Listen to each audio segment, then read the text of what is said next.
Bethany Manctalo here. Welcome to our Millwall fan show with some new voices, but the same focus. Just everything Millwall. Enjoy! Hello and welcome to the 2024-25 series of Millwall No One Likes Us Talkings, our Millwall fan show. I'm your host, Myles Thornton, and with me I have the No One Likes Us Talking team of Jeff Burnige, Phil Coleman and Henry Morgan. Not everybody likes them, but they don't care. We're back to our monthly live show on Maritime Radio from 8 p.m. on Saturday, March the 1st next week. Links will be on social media and a download will be available the following day. So, an exciting week or a worrying one? Well, evening, Phil.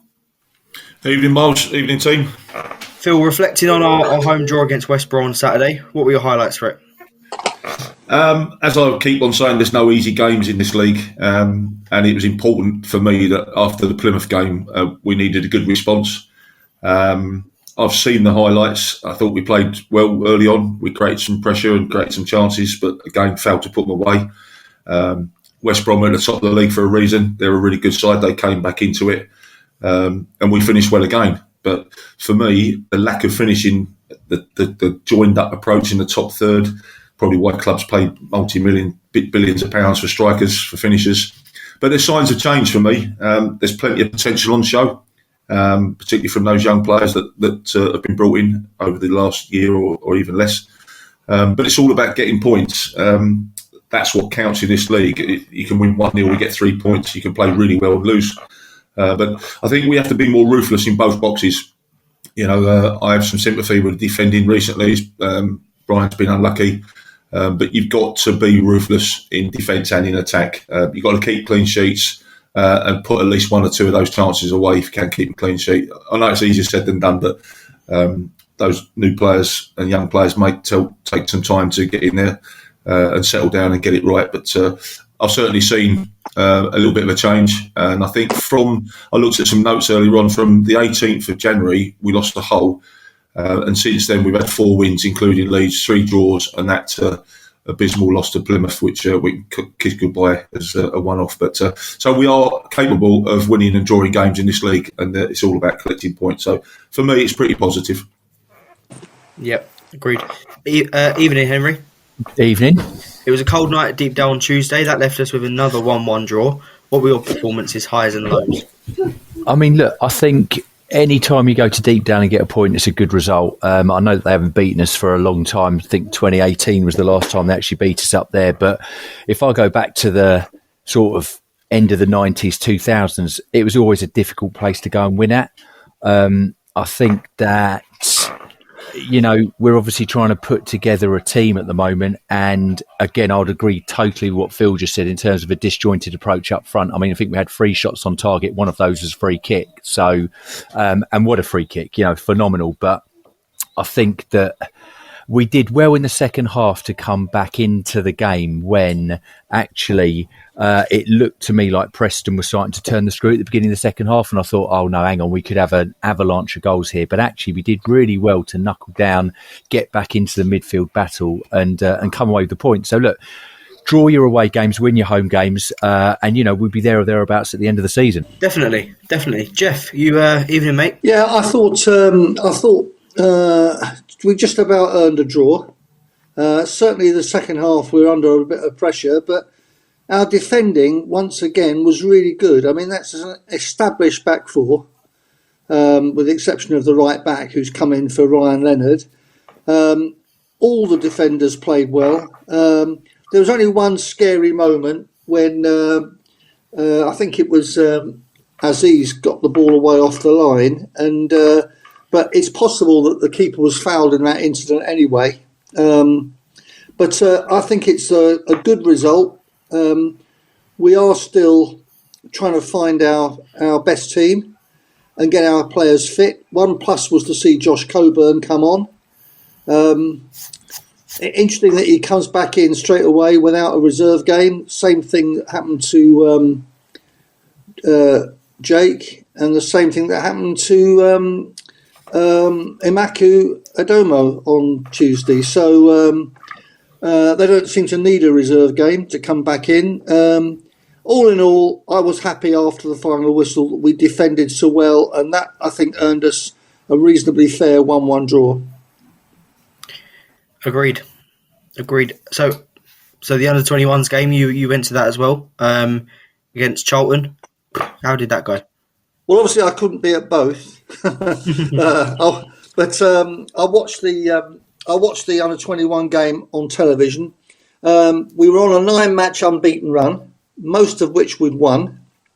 But the teams you select in the under-21 Professional Development League, it varies according to the needs of the first team. And I think they travelled to Preston with 23 players, certainly 22. 20 including subs, a third goalkeeper. I think Alfie Massey went. So it meant that the under-21 side we played against our local rivals, who are top of the development league at the moment, was quite a young one. We had, I think, including the sub goalkeeper, we had 5 of our current youth team, under-18 team involved. So it was a bit uninspiring. It looked like a 0-0 draw all over. They got 1 goal early in the second half, which was enough to win it. One minus was that Zach Sturge came off after an hour. I'm not sure if that was planned or whether he was feeling something. I'm really not sure. It's hard to say who stood out. We played our first team system with 4, 2 holding, 1 midfield and 3 up. Tom Leahy played. He's been away on loan. He played up front. And one player that I'm interested to see is a young central defender called Jet Dyer. I think Phil might know something about him. I think he was on loan at Colchester last season, but he's got no real background. He's come from Aylesbury United, but he's done reasonably well in the games that I've seen. But we lost 1-0. We're at home on Tuesday against, I think it's Bristol City, and that's going to be at the Den. So I'll be at that one, and anyone that's listening that fancies that, why not get along there? Well, we'll take a break there and listen to Jess Tuffield and Debbie Julians talk about G&M Motors. Hi, this is Jess Tuffield from G&M Motors. Operating from a modern and purpose-built facility in Milton Road, Gravesend, G&M Motors offers a complete range of new Honda cars and services. As well as new Hondas, we have an extensive range of used cars, including ex-Motability cars from a variety of manufacturers. Specialising in new Honda cars, G&M Motors has been retailing quality new and used vehicles to the people of Kent and South East London for over 4 decades. We have been a Honda dealership since 1972 and are the country's longest serving supplier of this renowned marque. Conveniently sited just 2 miles from the A2, 10 miles from the M25 and Dartford Crossing, visitors to our showroom are assured a warm welcome from our experienced and friendly staff. Our facilities include an on-site workshop capable of providing full vehicle servicing and repairs, as well as an extensive parts department offering genuine Honda parts and accessories. The expertise of our skilled mechanics is not limited to just Hondas, but extends to most makes and models of motor vehicles. Whatever your motoring needs, visit us at G&M Motors today.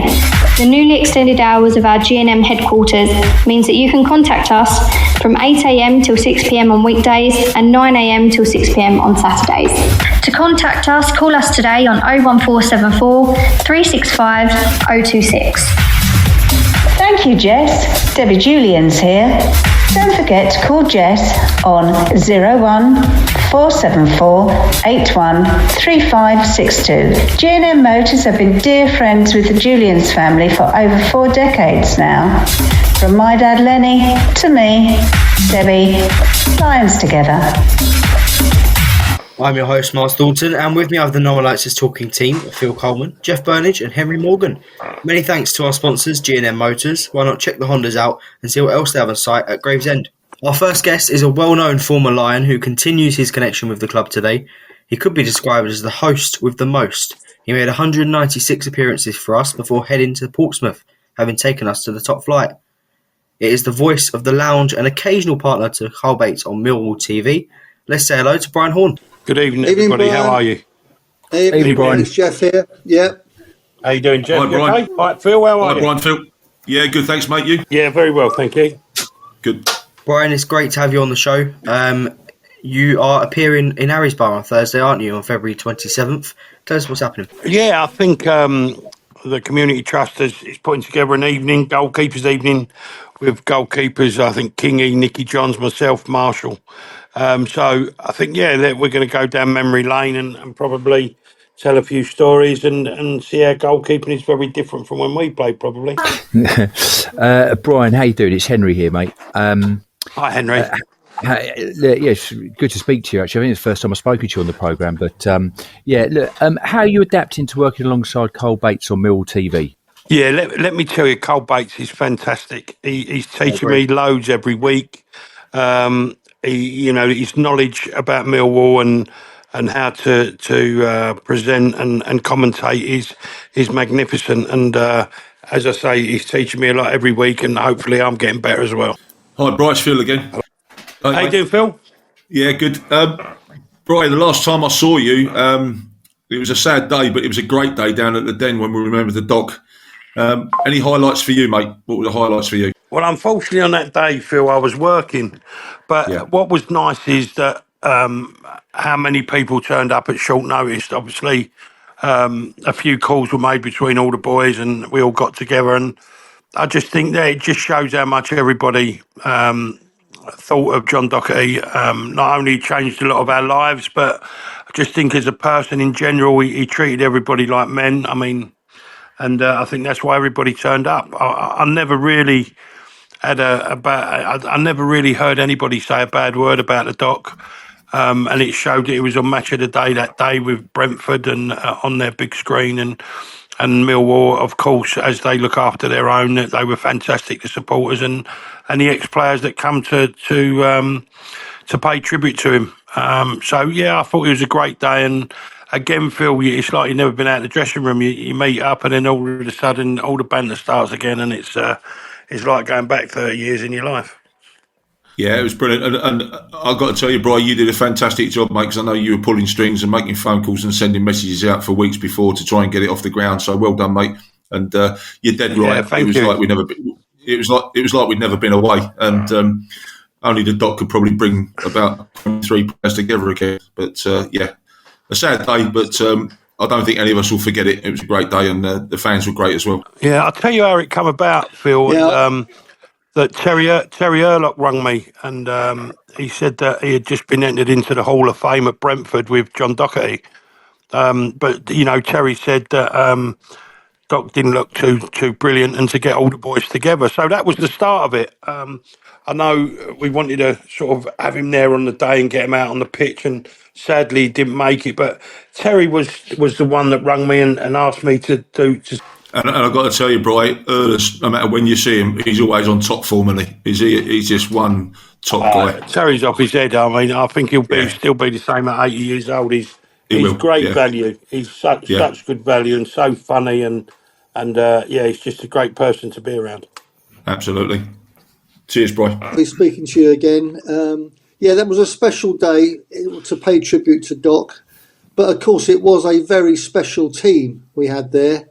It's still the only team that ever got Millwall in the top flight, and very, very, very fondly remembered. You broke into the team in 86-7, so you took us into the first division. But in that first year, you had Nick Coleman at left back and brother Phil Coleman in the centre of defence. What was your impression of how they fitted in to the team in that first season? I thought straight away I was going to be really busy. But obviously, listen, the Colemans are Millwall through and through, and just their desire to play for the club shone through. And I knew that it was. I made my debut, I believe, at Sheffield United back in '86, and I was told 50 minutes of the game, and I'll never forget, I had a blinder for the first hour, I think, and then it started raining and moved to, I can't remember. But no, it was great to have playing with Nicky in the youth team and knowing the feel and what he had done. So it was great, and it was good because you knew that there was familiarity in front of you that you had played with. So it made me bed in very quickly into the team. Cheers, Brian. I'll pay you later for that. It's all right. No problem, Phil. You're all right. I was coming on to that, mate. Yeah, I can remember that debut. Horne, I can remember that you were told at quite a late stage you were playing, weren't you? Yeah, 50 minutes before. And the saddest thing, Jeff, is how ardent my dad is a Millwall supporter. His debut, Yes, and I think that's one thing that wanted him to be there. But just to let you know that one day, maybe 2 or 3 weeks later, he said, "Come on, son, come round for dinner." So I went round his house and he had dinner, and he said, "Press play on that for me on the video as it was in them days," and it was the game. So he had got the game somehow on video or whatever, and we sat down and watched the game together. So that was very special. That's lovely. I still see him, Brian Senior, around the ground. A great guy, and it was marvellous to see one of our own be the goalkeeper that took us into the top flight. And I got very happy memories of your performances. Yeah, thanks. Right, it's Phil again. That season you broke into the team and eventually replaced Paul Sampson. I remember we had some really tricky games, and one of them was that Bradford away trip. Never anticipated a 4-0 defeat, but on the other hand, I was a sub that day. There was ice. The snow was piled up 3 foot deep around the pitch. I think I was in shorts, didn't have any sleeping blankets and heated sleeping bags in them days. But what were your thoughts about that game, mate?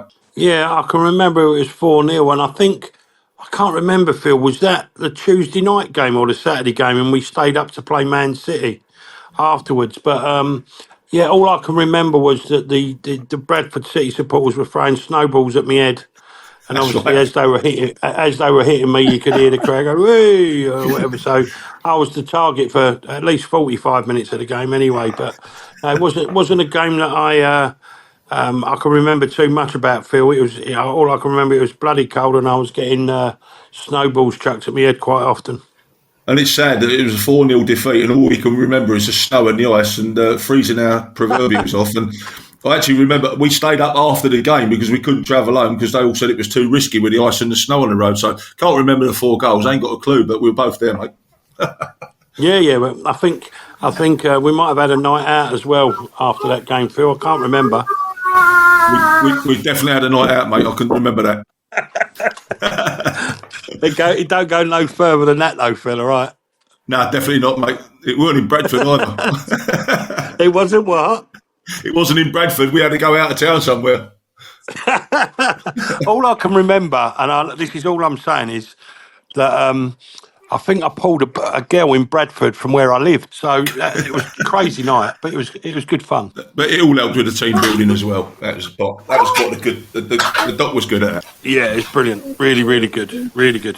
But it was a funny old weekend, that. Brian, it's Henry again.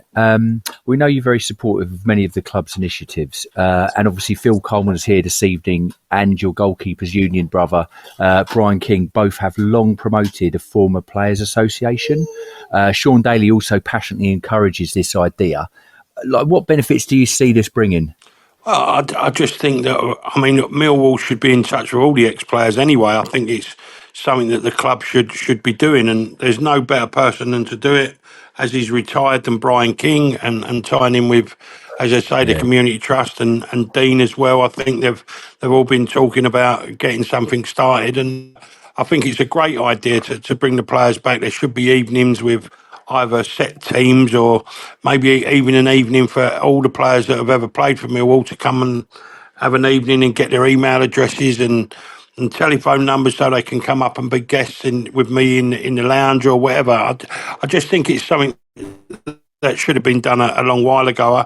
I think Billy Neal may have started it maybe 20 years ago, but I don't think it went anywhere. But I'm sure Brian King and everybody will get it off the floor. Brian, I agree with that. Yeah, just to back you up. Just to back you up, Brian, I've been a party to some ex-players associations where we've had players and supporters dinners. We've had golf days with supporters. Players have been inducted into the Hall of Fame. We've had darts and pool competitions where the players have played as fans. We've raised money for charity. We've had cricket matches. It's limitless what it can do to either raise money but also bring back ex-players, because the fans want to hear the stories, if nothing else, and they want to be associated. They want a few photos with the players from years ago. So a lot of clubs have got it. It takes a bit of work, but the benefits are rewarding. Can you imagine Liverpool without Kenny Dalglish and Ian Rush not being involved in their ex-players on match days and that sort of thing? So I'd totally support it. And totally agree with you, Phil. And not only that, there's money that can be raised for people that need operations from playing in them days. I know the PFA try and help as much as they can, but there's always a shortfall as I think Phil, from maybe having a knee operation. So, there's also things with players that have played for Millwall and maybe who have played so many games should be entitled maybe to a little bit more help than what the PFA give. The knee replacements, the hip replacements. In my case, the brain replacement, but. It'll be nice. It'll be nice to get something off the floor and support the ex-players. And it's actually going on social media, because there's a lot of social media sites with fans on there and players like myself contributing. So it's actually happening on social media. But I think the fans like to meet the people in the flesh, so to speak.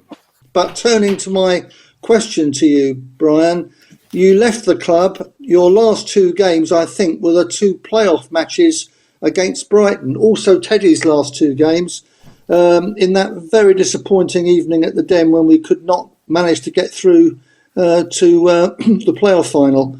What's your recollection of those games? Yeah, it was so disappointing because we still had a really, and we went to Brighton and found that they played at the Goldstone and we went 1-0. Paul Stevenson scored, and you think that it's a great goal. We was under no pressure whatsoever, but all of a sudden I think they had a 15-minute period where they scored four goals, and that was the tie over, really.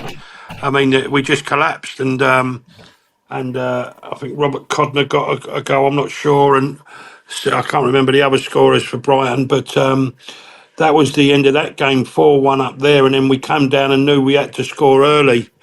And I'm not sure if we did. I can't remember. We got beat 2-0, didn't we, at home? And no, we scored first, and that Brian. We scored first. Did we? John McGinley, if I remember rightly. John Correct. McGinley.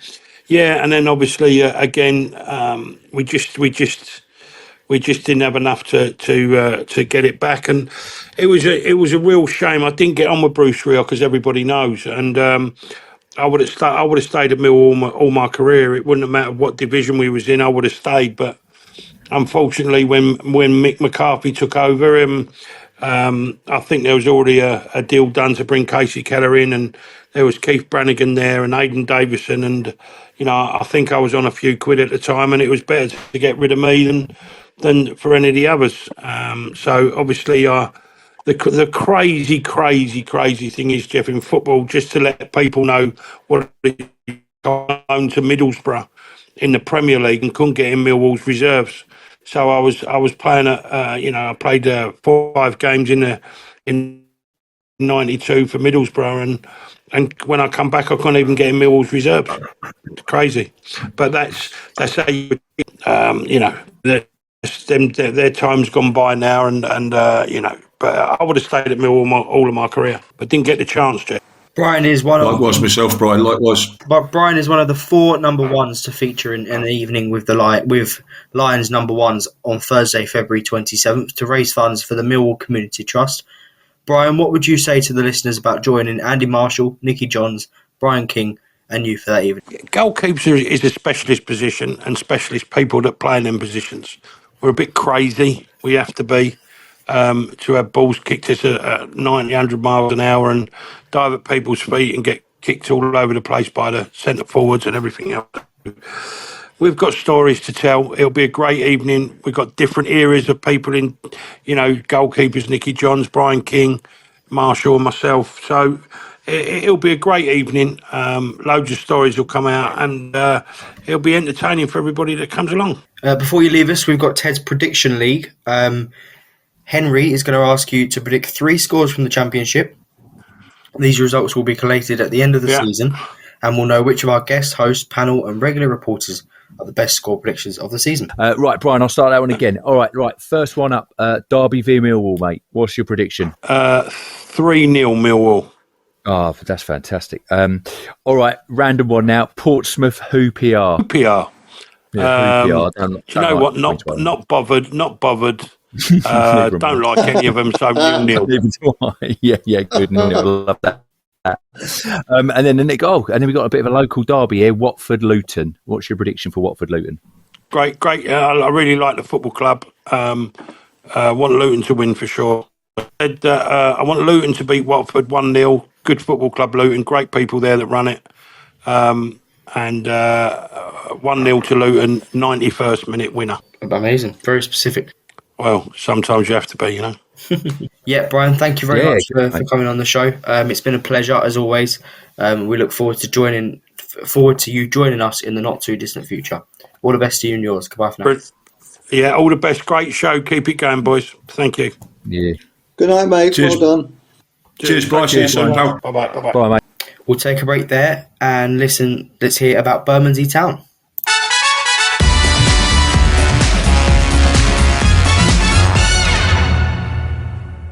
Bermondsey Town? You heard of them? I have, but what about them? They're a football club based in Rotherhithe and play at the St Paul Sports Ground, Salter Road. They ground share with Fisher on match days. It's where the Millwall Lionesses, Romans and Pride play on Sundays. Oh yeah, I know. Well, if Millwall are away, I'll get along. Check out the fixtures and details on the Bermondsey Town website. I will give it a go.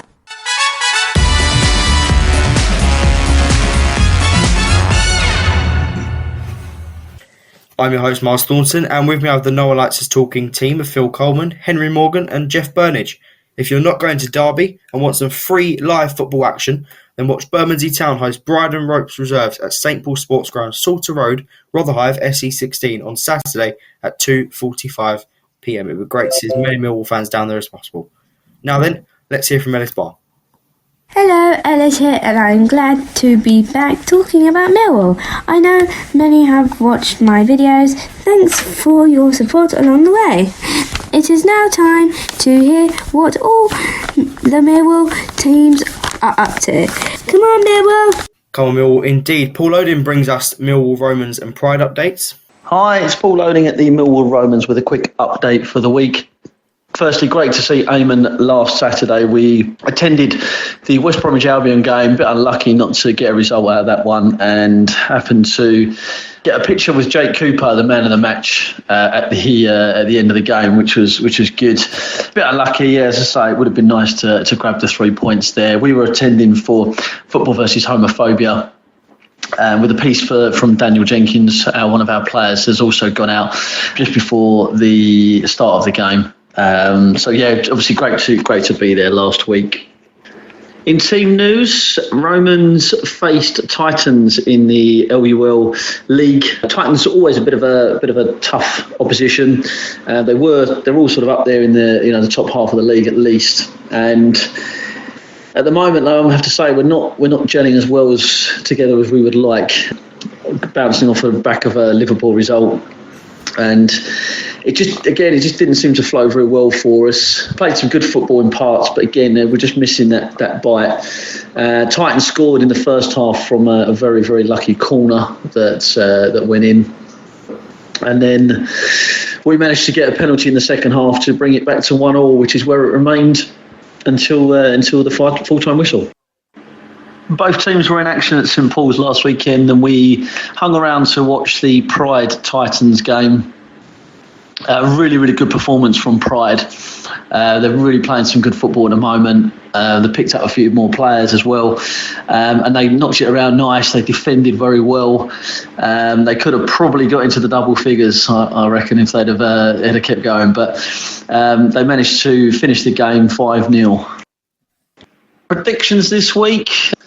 I think Derby Millwall. I reckon Millwall will nick that 1-0. I think Portsmouth QPR. I think that would be 0-0. And I reckon Watford Luton. I think Watford will take that 2-0. Just also want to say a quick congratulations to Stan, Gianluca and Brian King on their awards that they're getting against the Bristol City game on the 4th of March. Obviously you guys, and I'll include Owen in this, so it was great to see him last Saturday. You guys do a phenomenal job on the No One Likes Us podcast, and obviously we're privileged to be a part of that for the week and be asked to be on it every week. So we always appreciate your support. So many thanks and congratulations to those three for everything. Totally agree, Paul. And thanks for your kind words with the no luck. Kind words about no luck. The Romans take a break from their winning streak with a Mill-esque draw. Pride go from strength to strength. I reported on the Millwall Lionesses over the weekends. I believe in miracles, so the Millwall Lionesses were winners away to Ashford United. Myles Thornton was watching the game for Maritime Radio. The Millwall Lionesses ran out 3-1 winners at the Homeland Stadium on Sunday afternoon. Millwall manager Ted Jones made 3 changes to the team, who played in a 5-0 loss at home to Dartford nearly a month ago. Millie Connell, Lucy Jellett and academy graduate Danny Menzies replaced Elise Jennings, Liv McGregor and Grace Seeley in the 11. Billy Burgess, Shannon Drew, Chloe Francis, Emma Squirrell and Kada Townsend made up the bench. And the first goal was scored by Millwall. After just 16 minutes, Esme Johnson got on the end of a cross from Millie Connell to lead. Mia Lockett came off after 25 minutes, replaced by Shannon Drew, who last played for Millwall back in September away to Fulham and has been out since due to a foot injury. An instant impact from Drew as just before the break, she doubled Millwall's lead. Amel Hussein crossed the ball in and Drew smashed it into the back of the net. Coming out from the half-time break, Ashford were first to find the back of the net. Kaylee Harris pulled one back for the hosts after 57 minutes.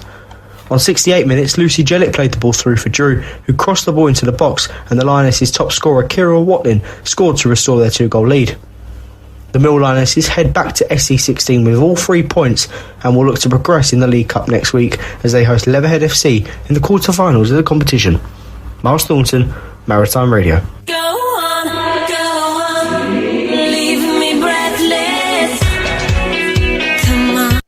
We faced Derby County on Saturday for a 12:30 kick-off at Pride Park Stadium. Last Friday, the Rams were at Loftus Road, losing 4-0 to QPR. They've drawn twice and lost 4 times in their previous 6 matches. They currently sit in 22nd place, just 1 point above Plymouth, who reminded us to treat all teams cautiously after our heaviest defeat of the season at Plymouth. Following our draw at Preston on Tuesday, the odds have shortened for Derby, while ours have lengthened. The odds for Millwall to win are 2-1, for a draw also 2-1, and for a Derby victory 6-4. These odds suggest a closely contested match and is expected at Pride Park. Remember that you cannot predict the same score as everybody else, including Ted, when making your prediction. Briefly, guys, will it be 3 draws on the spin for us or something else? What are your thoughts and predictions? We'll start with you, Jeff. Millwall versus Derby. I think we've already had a 1-0 prediction from elsewhere, which I probably would have gone for, but otherwise, I'll go for Derby 1, Millwall 2. Amazing. And what about QPR versus Portsmouth? I think QPR are in very good form. Portsmouth are better at home than they are away. I'm going for a QPR win. I think they'll be 2-0. Okay. And what about Watford versus Luton? Neither of those teams like losing to the other, do they? It suggests a close game. I think I'll go 1-1. 1-1. Brilliant. Thanks, Jeff. And Henry, what about you? Millwall versus Derby.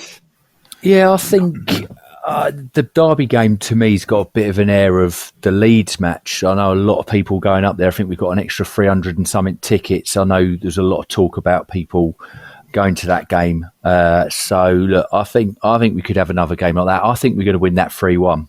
Amazing. And Portsmouth versus QPR? I think 2-2. I've been thinking about that all evening. I think that's going to be 2-2. And what about Watford versus Luton? I mean, Luton are really struggling at the moment. I didn't realise how far down the table they were. I think it's going to be a 3-1 victory to Watford. Amazing. Jeff, just going back to yours, mate. Unfortunately, you can't have 2 on Millwall because Ted got there before you. What can I have? Have I lost 1-0 as well? You can... Yes, you have. You've lost 3-0, 1-0, 2-1 and 3-1. Right. Well, I don't think Millwall are going to get 4 goals, so I'll have to go with a 1-1 draw. Brilliant. Thanks, mate. Okay. And finally, Phil, what was your prediction for Derby Millwall? Miles, one of these days I'm not going to have the graveyard shift on these predictions. This is just yeah, good luck, mate. I've been fifth in a row, so I've got a pen and a paper here, and I've written absolutely everything down. So I think they do it on purpose now, Phil.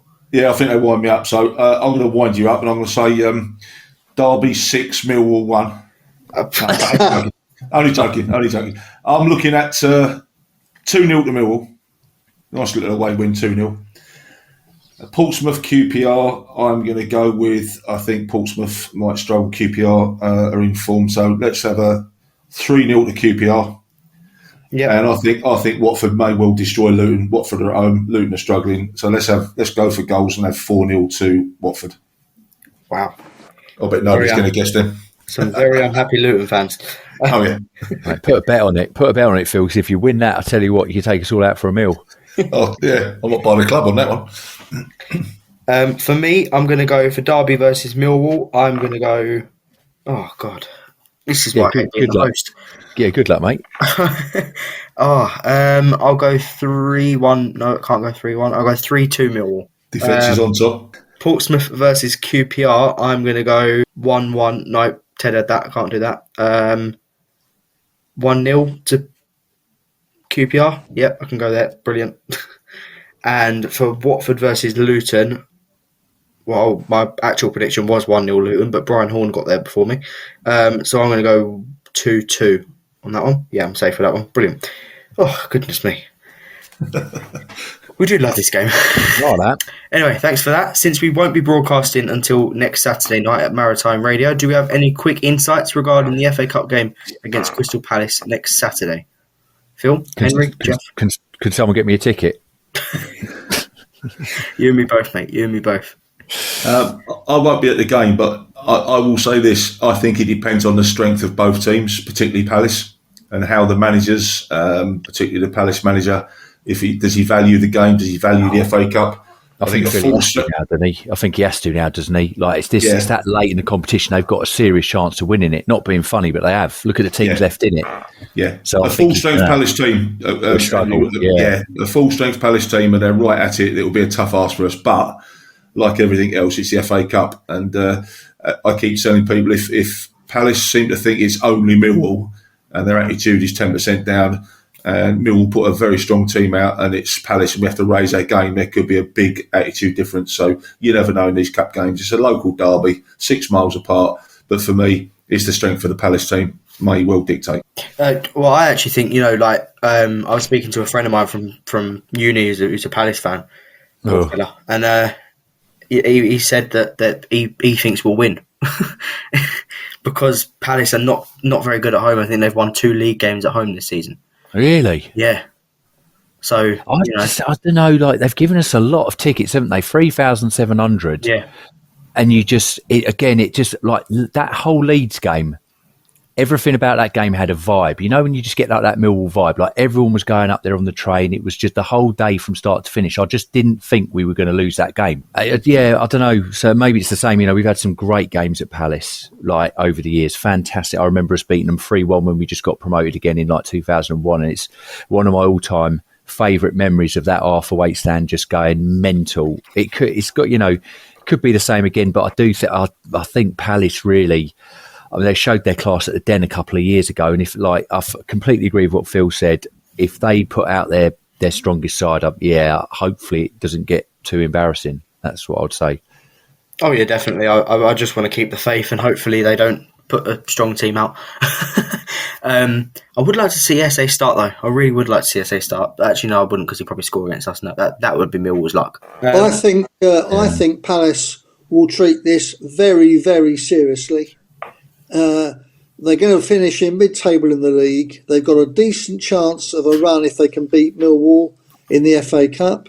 There'll be one match from Wembley if they get through. I think they'll be at full strength.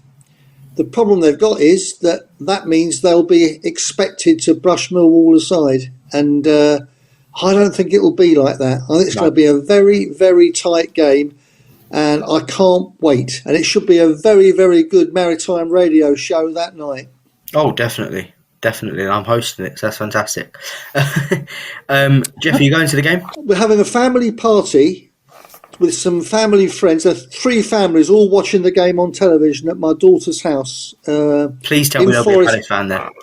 In Forest Hill. So I'll let the other 3,700 have their turn. I've seen Millwall at Palace many times and always thoroughly enjoy it. There was one Christmas we won 1-0. We only had one shot in the game. Tony Warner had an absolute blinder. I really enjoyed that one.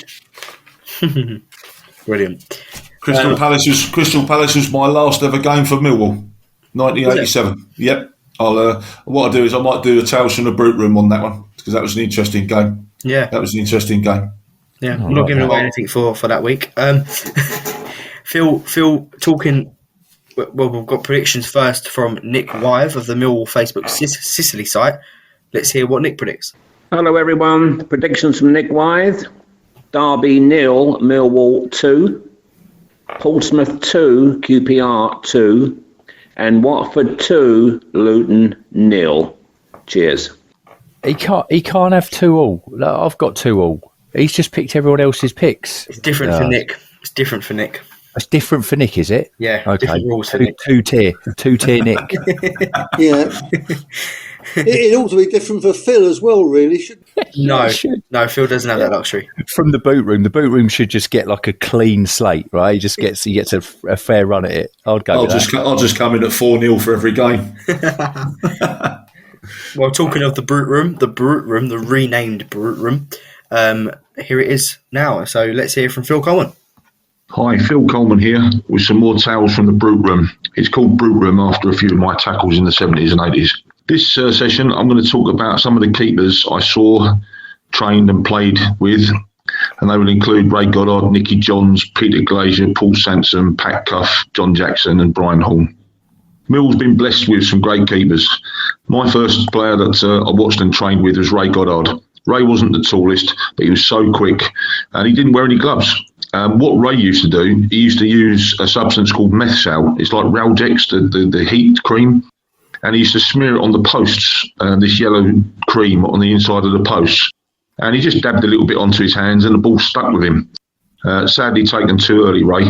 The next keeper I played in front of was Nicky Johns. I was only 15, 16, and Nicky was just coming into professional football. Nicky is a lovely bloke. He was athletic and, again, so hard-working. And he went on to join Charlton and have a decent career in the game. Peter Glazier is my old mucker who I grew up with right the way through from schoolboys into the youth team and the FA Youth Cup side. The block, as I called him, was solid, strong.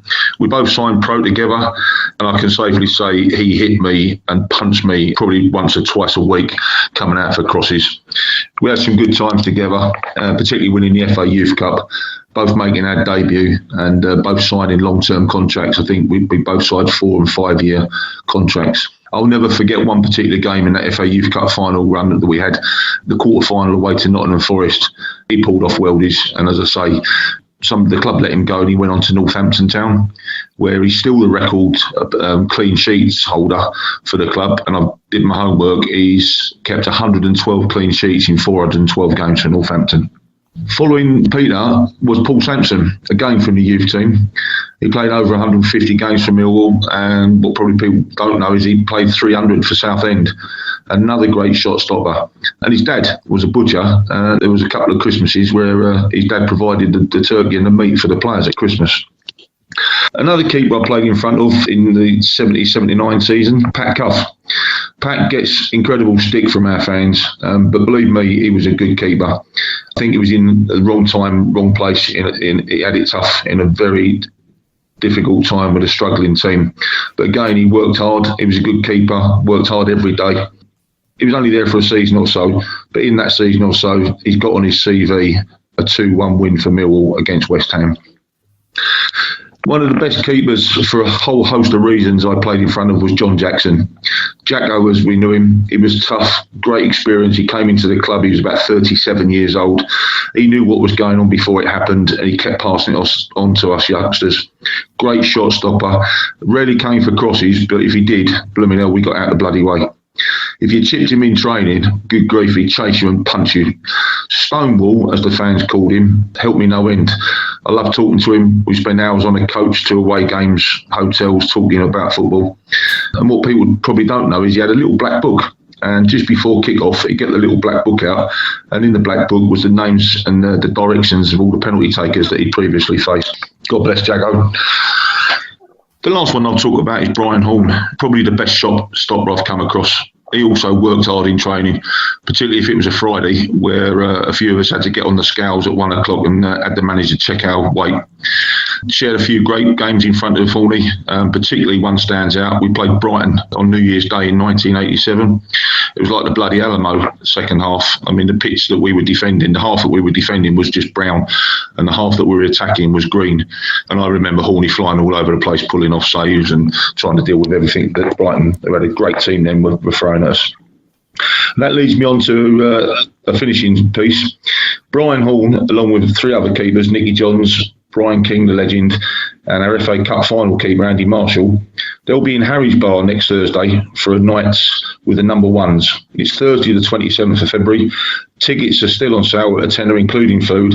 If you can make it, it'll be a good night. Enjoy hearing all their stories. Take it easy out there. Bye for now. Some amazing stories from your Brute Room. Brute Room. I thought it was called Brute Room after the aftershave that Phil wore in those days. Along with Henry Cooper. Amazing. Thanks for that again, Phil. We'll take a break there and listen to Harvey Brown talking about the Lions Food Hub.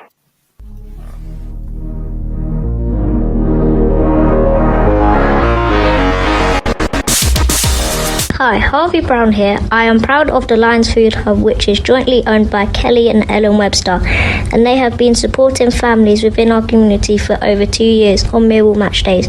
If you would like to donate to them, they have a match day donation hub by the SE16 bar at Coldblow Lane, end of the ground, where they accept any food or money and toiletry donations. If you can help, any donations will be received with thanks.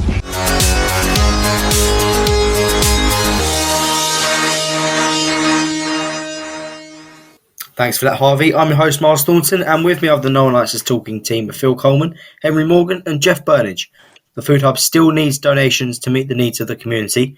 Please bring financial and food donations to the Millwall Community Trust in Ballina Road, outside of match days. Our second guest tonight couldn't join us live on the show, but has provided an audio update. So let's hear now from the Millwall Lionesses manager, Ted Jones. Evening, guys. Hope you're well. Sorry I couldn't make it on the show today, but hopefully be on the next couple of weeks. Look forward to catching up with you all. Been quite a difficult couple of weeks for us, really. You know, being stop-start, not having a couple of weeks without a league game has been difficult, you know, especially after a defeat. You always want to bounce back and get back on track. But yeah, good result against Ashford on the weekend. You know, they're in a relegation battle. They're a good team. They were scrappy. They made the game difficult for us. I think we probably looked a little bit slow and sluggish at times, but again, I think that's probably just from having a couple of weeks off. But no, definitely good to get back on track with a win. You know, Shannon to come back, get herself a goal was really good. Emma getting some more minutes and Kada stepping up from the 18s, making her debut. So overall was a really positive day.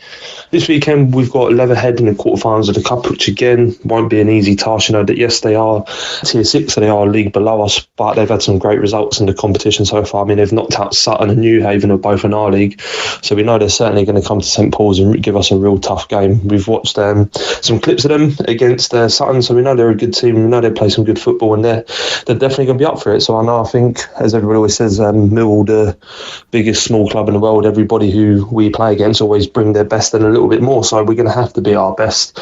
It's something which we've set our sights on, trying to get to this cup final, win the trophy. So we know we've got to be a 10 out of 10 performance. So yeah, really looking forward to it. Hopefully get some good numbers down to support the girls and push them on. So my predictions for this weekend, Derby versus Millwall, I would be going for, I'd say 1-0 Millwall. I think a Jaffet Tanganga header from a corner will do quite nicely.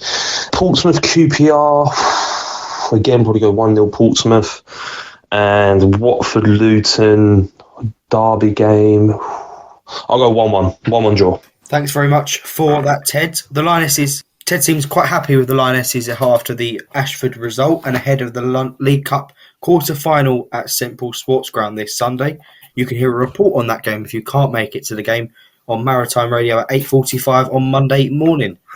So the Lionesses have improved under the stewardship of Ted and his assistant Jack Wilson.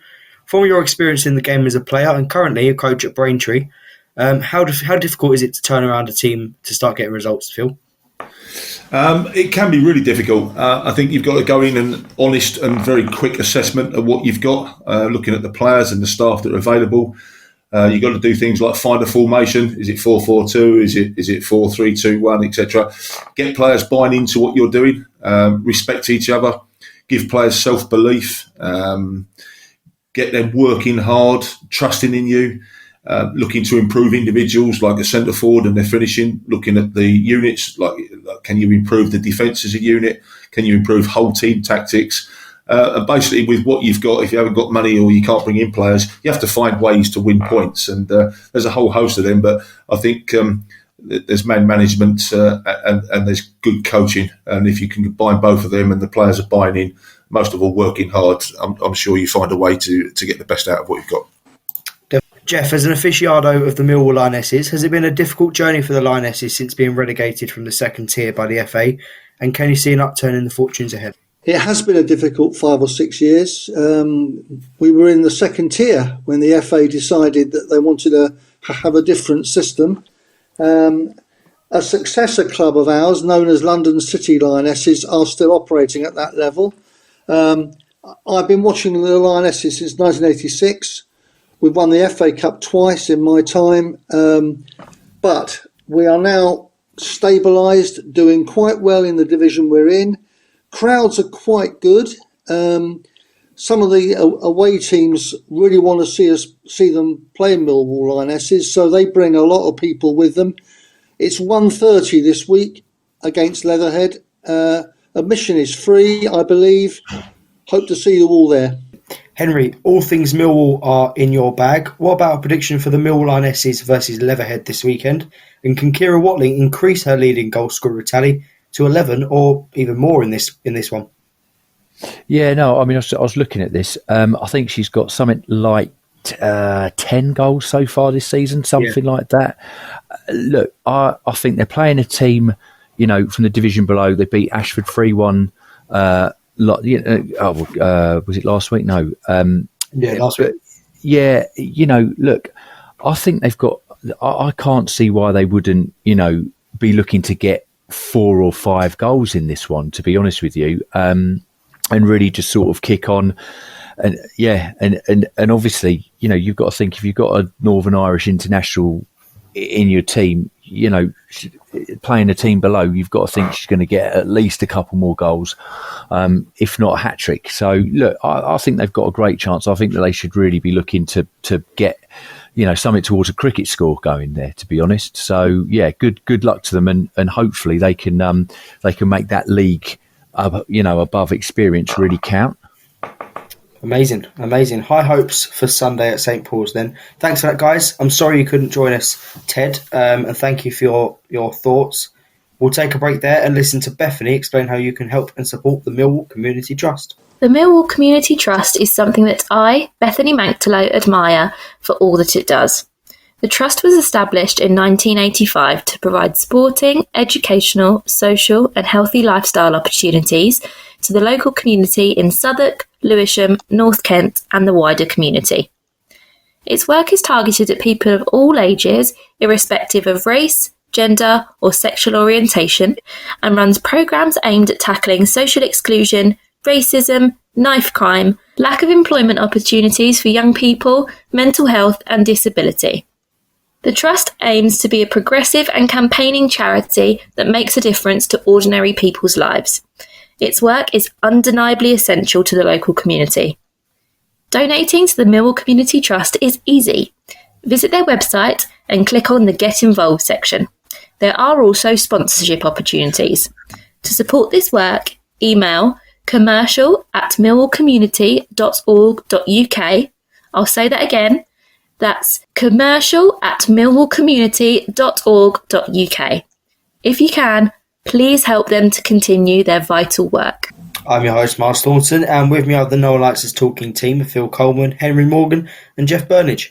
If you can donate, you will help our Millwall Community Trust to deliver all of their programmes across all of our age groups of our community. Well, we're all looking forward to the next game, but in the meantime, here are a few matters of interest for Millwall fans and those interested in football. So, Eamon Barclay and Myles Thornton will host the live monthly Millwall News and Views show at Maritime Radio on 96.5 FM at 8 p.m. on Saturday, March the 1st, with a panel of Phil Coleman, Ted Robinson and myself. Maritime broadcasts across South East London and North West Kent. You can also listen live or later on their website. There will not be a Friday show. The Millwall Community Trust, as you've already heard, is hosting an evening with the Lions number ones, which is intended to raise essential funds for the Millwall Community Trust. I would like you to join me, and as I will be there. So everyone come. It's going to be a great event. It takes place Thursday, the 27th of February, in the Den's refurbished Harry's Bar. If you've not seen that, it's brilliant now. It features, as we've already heard, Mickey Johns, Brian Horne, Brian King and Andy Marshall. And in addition to hearing untold stories, attendees can meet and greet the former Lions in a casual and welcoming environment. Tickets are available now. It's £10 for all ages, including food. As I say, the entry fee includes a sausage meal, mashed potatoes, onion gravy with a vegan option also available, and pay bar facilities. All profits from the evening will support the Millwall Community Trust. The goalkeepers are giving their services free. The evening begins at 7 p.m. and will conclude at 9:30 p.m. There are limited spaces available, so best to secure your seat before it's too late. To purchase tickets, visit the events section of the ticketing site or contact the Millwall ticket office on 020 7231 9999. That number again, 020 7231 9999. As also previously mentioned, Millwall Lionesses will host Leatherhead women in a League Cup quarter-final at St Paul's Sports Ground, Salter Road, Rotherhithe, SE16 5EF this Sunday at 1:30 p.m. The Lionesses are eager to reach the semi-finals and would appreciate as much support as possible to get behind them for this match. Why not cheer them on as they strive to return to where they belong? You can listen to the No One Likes Us Talking team bring reports from our games, both home and away, for the Lions, Lionesses, Romans and Pride. You can also receive updates on the Millwall Community Matters on Maritime Radio, broadcasting on 96.5 FM or via their website. You can find us on Instagram, Facebook, X, formerly Twitter, YouTube, Tumblr and all popular podcast sites. That's it from me. Thanks, Henry. Cheers, Myles. Thank you very much, mate. Thank you very much, Phil. Yeah, thanks, Myles and team. Great show. And thank you, Jeff. Thanks, Myles. Yeah, enjoyed myself tonight. Good luck, everybody. And a big thank you to all of you for tuning in. Finally, let's not forget to keep it safe on the streets out there. Good night.